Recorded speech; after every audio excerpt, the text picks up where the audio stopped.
Hello everybody and welcome back to Combe Valley Campers. Today I get to introduce two brand new things to the Combe Valley Campers channel. Firstly and most importantly is the van. No, I'm kidding. First and most importantly is my wife. This is Dominika, or Dom, or Domi, or however I'll pronounce it moving forward. And also our brand new to us T6.1 camper van. And with you and Domi, moving forward, we will convert this into a family camper, showing you every step of the way.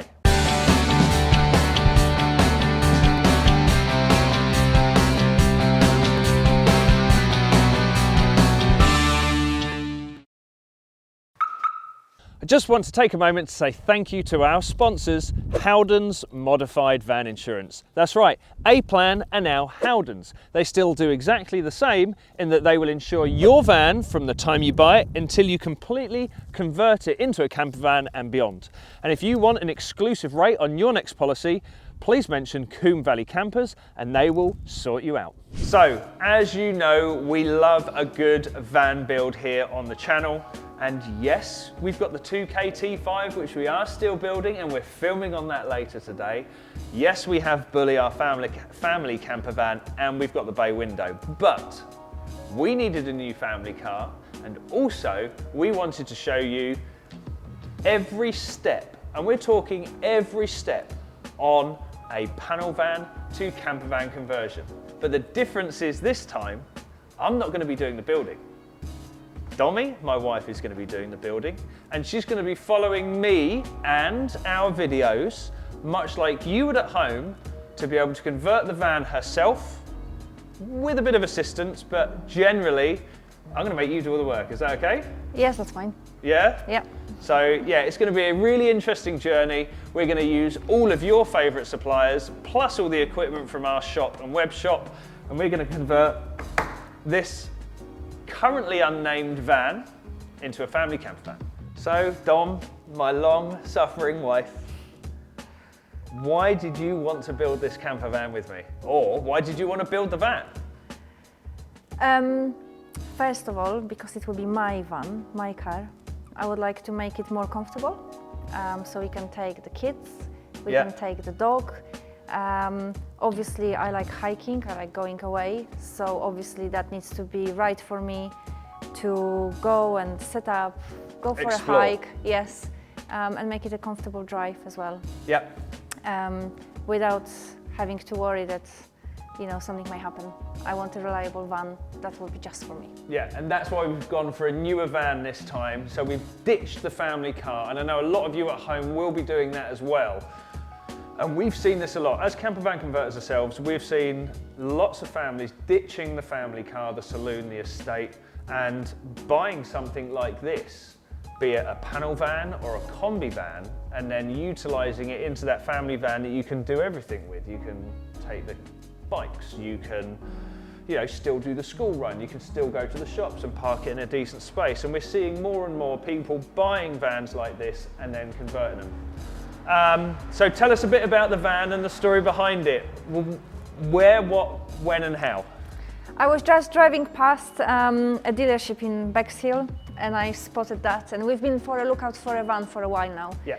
And I basically took a photo and I called you, I think, and said, Yep. Nick has got a new van, and that was it. Yeah, so a friend of ours, Yes. Nick, he runs Bexhill Van Sales / Central Car Sales over in Bexhill. And we've been trying to buy a van from him for a long time, but it's never been right, has it? No. And this one showed up on the forecourt, and this was right for you. And it's actually, so the specs of the van, this is a T6.1 T28 Highline. It's got the 110 brake horsepower engine with a 5-speed gearbox.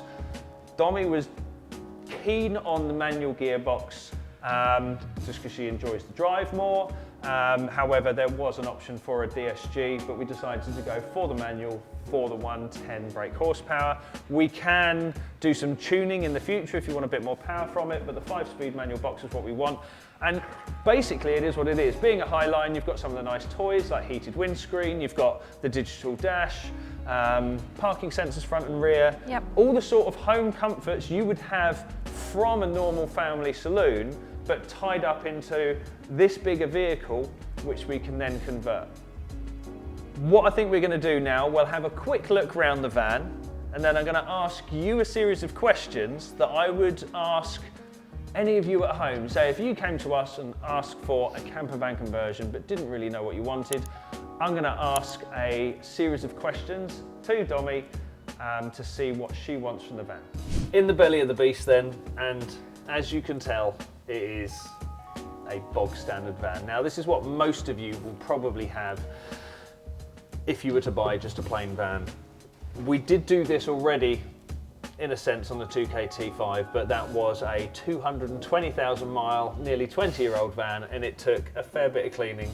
But with this one, this is an 80,000 mile car, and there's really not much prep work to do. So we can actually jump in head first, straight into the conversion. But the real question is, what sort of van do you want? And I'm gonna offer a series of questions that I'd ask the customer if they wanted to come in for the conversion. So firstly, how many people do you need to have sleep in the van? 4 plus the dog. Yeah, we have a big 40-kilo dog. So this needs to be at minimum 4 berth. Yep. So that will need either a roof pop top, Yep. or a roof tent. What would you prefer? Pop top. A pop top. Yes. Cool. Front elevating, rear elevating, or will that depend on the interior design? It really depends. I'm not sure yet. I haven't decided. Okay, cool. So Yeah. lots of different pop tops out there. We are still undecided about which pop top we're going to put, because we have done a bit of discussion about how we want the van, but this is for you at home. So you want it to carry safely 4 people, Yes. and you want it to have at least 4 berths, so sleeping for 4 people. Our girls are currently 11 and 9, so they're growing, so we're going to need a big roof. Secondly, what sort of camping do you wish to do in the van? And by that I mean, will you be just driving to campsites that have got good ablutions and hookup?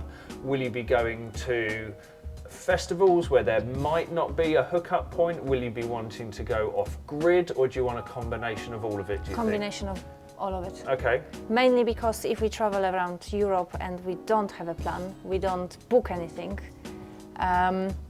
or there's a problem. If we need to stop somewhere where there are no facilities, I want to be able to have a good night's sleep and, you know, have the basic facilities. have enough power. Yeah, have enough power, toilet, just in case. Just in Okay. case.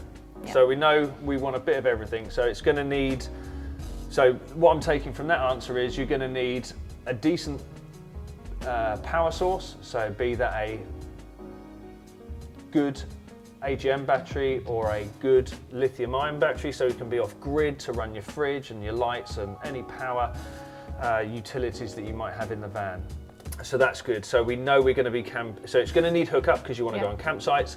It's going to need a decent battery if you want to go off grid. And also when you're camping in a campsite, you might have ablutions such as washing up points, toilets and showers. Another question then is, in terms of the utilities you want inside the van, bearing in mind this is a short wheelbase, do you want running water? Do you want a hob? Do you wish to cook in the van?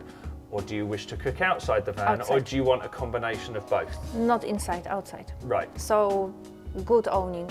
a decent awning on the Decent side. awning, yes. I don't want to cook anything inside the van. I don't need water inside the van. I just want really nice bed, maybe a couple of cupboards, good storage, Good storage. very clever storage, Yeah, and that's it for now. okay. In terms of that storage, do you want maybe an off-the-peg interior, or do you want to design your own? Because again, that might be a question you might be asking at home, is that, you know, campervan conversions aren't cheap. Even if you do build it at home on your own, you can design and build your own interior, or there are a ton of campervan converters and interior builders out there. I know I'm keen on building an interior that utilises every aspect, and I want to work with you on that. I would like, personally, some water in here, because if we're out adventuring or travelling, we go down the beach, to have hot water in the van is going to be important to me because we might choose to have an outside shower, or we may need a hose out the back that's running hot water to rinse off the dog, or your boots, or rinsing the dog down after a day down the beach. So I would like a form of hot water and a water tank. So that might be a tank inside the interior or a tank underslung. That means a waste tank underneath. I hear what you're saying about the cooking. But what I would like to do on my side as well, because this is our van, really, I would like to have a form of cooking or hob inside that is removable. So be that an induction hob or a gas, whichever, we haven't quite chosen yet. So we're camping out in the field. So what I mean, I do not want a unit with a sink or with the cooker. Okay.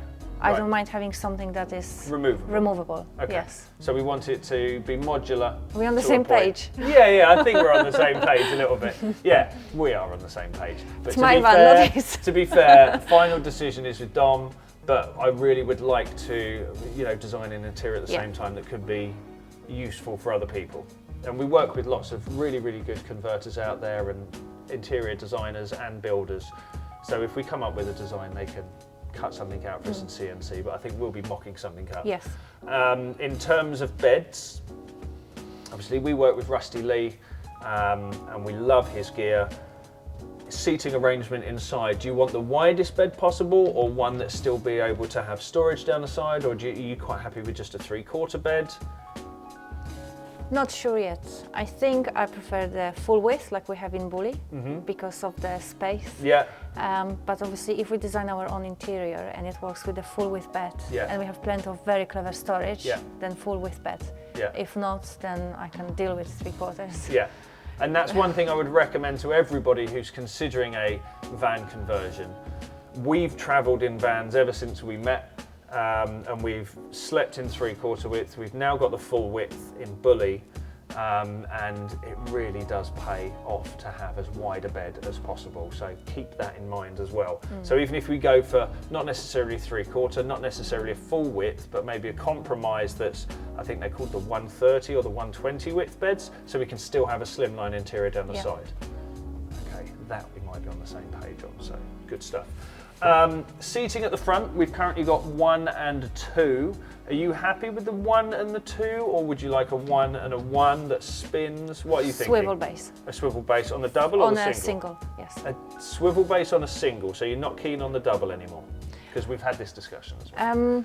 This is going to be fun. I'm really looking forward to this, because you might see us butt heads at some stage, but at the same time, I think it's going to work well. Go on. I think having a single gives you that extra space in the middle when we travel for like the walk snack bag, our stuff. But then I don't know, actually. I don't know.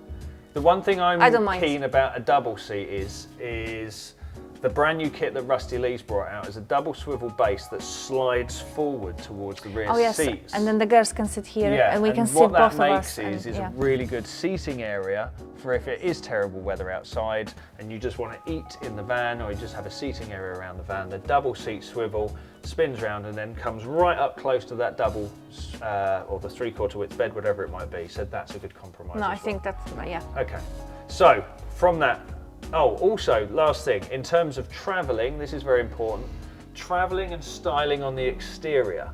And I know you're a little bit undecided about this, but what we've discussed actually is we want the van to look great and look cool. So we've looked at things like body kits and stuff like that as well, but at the same time we need it to be utilitarian because of the terrain that we drive on, the European roads we go on, and the fact that we want to have use of it in the winter as well. We think we're going to go for a stock or slightly raised suspension and an all-terrain tyre. Yes. And we've had some wonderful inspiration from European vans with big graphics down the side and nice kit, etc., etc. So we're going to kind of go with that? Yes. Okay, super. And we need to also remember we need windows. Windows as well. Yes. Yeah, so we're going to be speaking to the guys at camperGlass/Transporter HQ. We're going to have a look at their range of videos, and you are going to be cutting the windows and you are going to be fitting the windows, which is going to be really, really good fun. That's fine. Yeah, so all of these bits and pieces, we are going to go through everything. And Oh, another question. In terms of the countries you travel in, are you going to be traveling in the depths of winter, or are you going to be traveling in all seasons, or is it just going to be a summer vehicle? And the reason I ask that is because of the level of insulation and sound deadening you might want in the vehicle. In the UK, obviously all year round, because we go to Wales a lot, North Wales, so we will need full-on sound deadening and insulation. Full sound deadening, okay. Yes. And what we normally use is the Dodo Mat Solutions, which is triple layer. So sound deadening, a first insulation layer, and then the thermo fleece as well. Obviously Europe in the summer, it can be quite hot, so we have to bear that in mind. This van has aircon, so. Yeah, and then winter in Poland. Which means we're going to need a heater. Yes. Brilliant. And we've got those sorted as well. So, what we're looking at then is a family camper, 4 berth minimum. Yes. Seating 4, maybe 5 if we go for the 3 in the front, maybe even 3 in the back if we go for a wider seat. Yes. Yeah, because some of the wider seats can actually come as 3 seat belted seats. Safety is paramount, so everything can be crash tested. The roof we want to be a good quality that will deal with the weathers and the terrain that we're going over as well. Yes. And it needs to feel quite spacious in here, but make really clever use of the storage space too. Storage is very important. Yeah, and then it's got to be a decent ride height, and it's also got to look cool as well. So luckily we've got lots of sister companies that we can sort of play with, get parts from, and promote all at the same time, which is good. But there is one job we want to do today, and it's because at the moment we've only got 3 seats in the front and the dog, and he's not great at travelling in the front of a cab, is he? No. He's actually still upstairs, we can bring him out later. But one of the things you want to do first of all is actually remove the bulkhead. And I think what we're going to do, we're going to go get some tools and smash on with that right now, yeah? Yes. Super. So first job, in fact the first modification we've done, if you've noticed it on some of the B-roll, is we've got custom plate. Domi found the T66 CVC number plate. Bought that as soon as you could. I don't think it was me, I think it was Ross actually that found it. Oh, our guy Ross found it, which was brilliant. And then so second mod is going to be bulkhead removal, so we can chuck the dog in the back without feeling too guilty. Yes. Okay, super. Thank you very much for that. I hope some of those questions gave you a bit of insight and help you decide what sort of van, or at least the questions you need to ask yourself when it comes to you converting your own van. First of all, let's go and grab some tools and do a little how-to on how to remove that bulkhead. So one of the first things you've got to do to remove the bulkhead is access all the fastenings and fixings. On the back of the bulkhead, you can see there's a series of nuts that we need to undo. They are a 10mm nut. And what we need to do is expose the fasteners up here. And to do that, we need to remove this trim strip. It divides the bulkhead, or the back of the van, with the cab headliner. And what we're going to need to do, this is a trim tool, this is a metal trim tool, and what we've got to do, we can start from one end or in the middle. Basically you put the tool up in between the headliner and the strip, and you've got to feel where there are fastenings. So that's loose, that's tight, we're going to slide across to about here. And then you use the angle of it to literally pop the fastening out. And that's it, okay? So if you want to slide along, I'll be here to guide you. If you jump in, that's it, you want to pry up that way. Yep. No, further along here. There you go, and then give it a good one. There we go, and I think that's it for now. Yep. All right, and then it'll be another one up here. So slide it along. And then you want to do the same action and pop it out. Ready? The one here? Yeah, it's going to be about here, so slide it along if you can. Go on, hard. There we go. So why I cannot do it that way? Because you're using this angle to pry the bar upwards, and you get more force going up that way. Yes. Okay, so the last one is going to be here. I'll jump out the way. That's it. Now the whole thing can come out. That's it. First bit done. Now what we've got are these screws with the T sockets in. I believe that's either a T25 or a T30. I will go and get the tool to undo those. Okay, so you've got 1, 2, 3, 4. That clip in your hand there has just come out of the strip, so we can remove it. In fact, let's do that now. Put your trim tool in there, hook the fork either side, that's it, and then pop down. There you go, grab it, it's on the seat there. And then we slide that back in to along here. Slide that back in. Do we need to keep this? Yes, because this will pop back in a second. Oh, okay. Yeah? Right, I'll go and get the tool and the gun, and we can then wind these out, all right? Okay. And they're the first ones to do.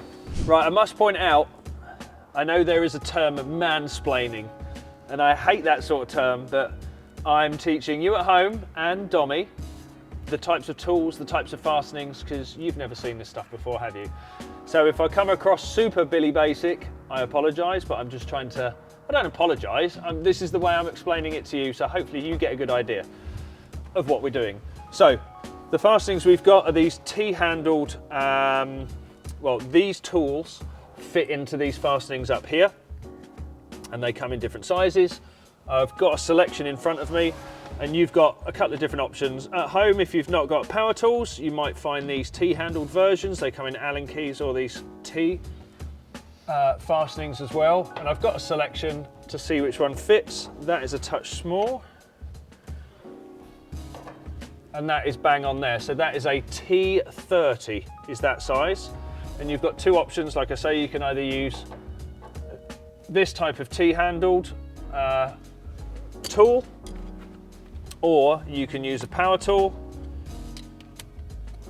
and the socket adapters to go on. And again, that is a T27, where's the T30? That's the T30. And that will be very easy to undo. But I also understand that power tools can be costly, and it might not be within the budget, or it might just not be something you have. So if I was to use a power tool, it's just a case of that. That's all it was. All right, so you can choose. No, keep that one out. No. You can choose to use either tool to do this. So if you want to jump in here, so Ali can watch you, or yeah, if you jump in my side, and then we can unfasten all of those bolts. You need to push it into the bolt as you're doing it, otherwise it will jump straight up. No, that was doing up. That's fine. So now flick the switch the other way. Which switch? There's this black switch on the side. This one? Yeah, flick it all the way to the other side. Now push it up and in, but don't give it full beans, just go easy on the trigger. So use your other hand to support the bottom of the gun. And now just sort of, no. So you've got to stick it all the way up in there because it's going to want to jump out. So push it right up in there and slowly go on the trigger. There we go. That's number one. Okay. So now you've got a bit of a sense to do it. If you've never used a power tool before, it can be a bit overpowering.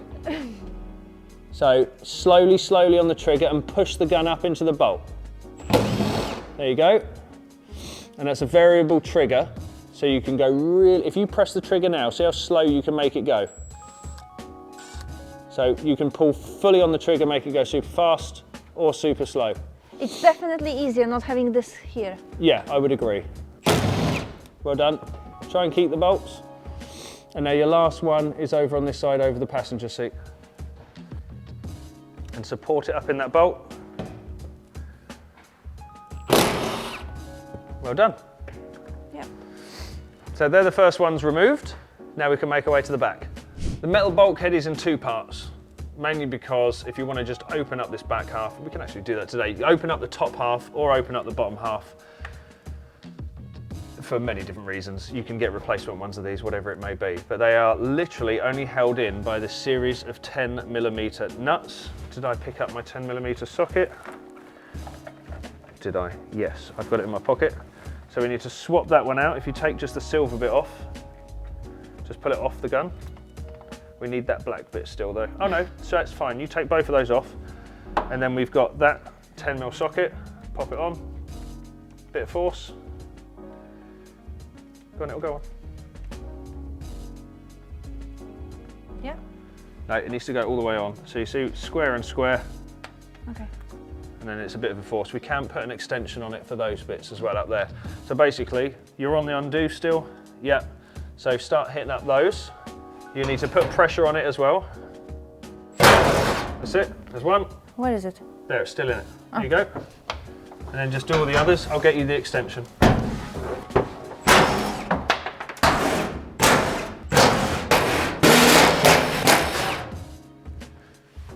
Right, so on some of those side ones, You won't be able to get the gun in here in some cases. In fact, you can do, but on this top one, you might not be able to get the gun in there. Yep. So you've got this extension. Okay. So take that one off, put this one on, and then put the socket back on it again. Real big pull, that's it. That one. That's it, and then the other one back on top of the end of that. This way. Yeah, that's it, well done. Now start from the bottom, work your way to the top, because the top two will then hold From it in here? place. No, just do from the top half. Here. Yep.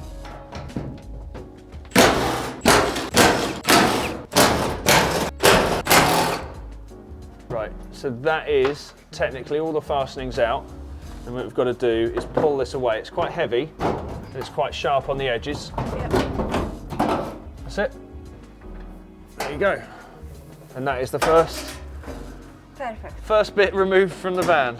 All right, so what we can do from here is go ahead and remove the bottom half, Yep. or if you're not too bothered about it for now, we can just leave the top half off. What do you want to do? Not bothered. You're not bothered about taking the bottom half No, out? that's fine. Well, I'll tell you what we'll do then. We'll leave the bottom half on for now. We've just basically done this so we can put our dog in the back and we can still see him, see that he's okay, etc, etc. There'll be a second part to removing the remainder of the bulkhead, which we've actually covered already on the 2K T5, and that is removing these side strips. So look forward to a future video. We shall remove those strips and we'll remove the remainder of the bulkhead. But for now, are you happy with that? Yes. Yeah, super. So we know what we're going to be doing with the van. We've introduced the van, we've introduced Dom, and actually removed the first part of the van, and you've learned how to use a power tool today. Yes. I think that's a win all round. So we are hoping to do weekly videos moving forward. Yes. We will try our best to do weekly videos, and that's not just on this van, but we've still got loads of work for the 2K T5, loads of bits and pieces coming up for Bully, loads of stuff moving forward. So look forward to all of that. If you do like this content, if you do want to see Dommy do more of the building, please make sure to like and subscribe. I cannot wait to do this project with you. Maybe, who knows, we'll get the kids involved as well if there's some sound deadening or something moving forward that they can safely do without breaking or damaging themselves or the van. So yeah, nice job. Thank you. On to the next one. See you later.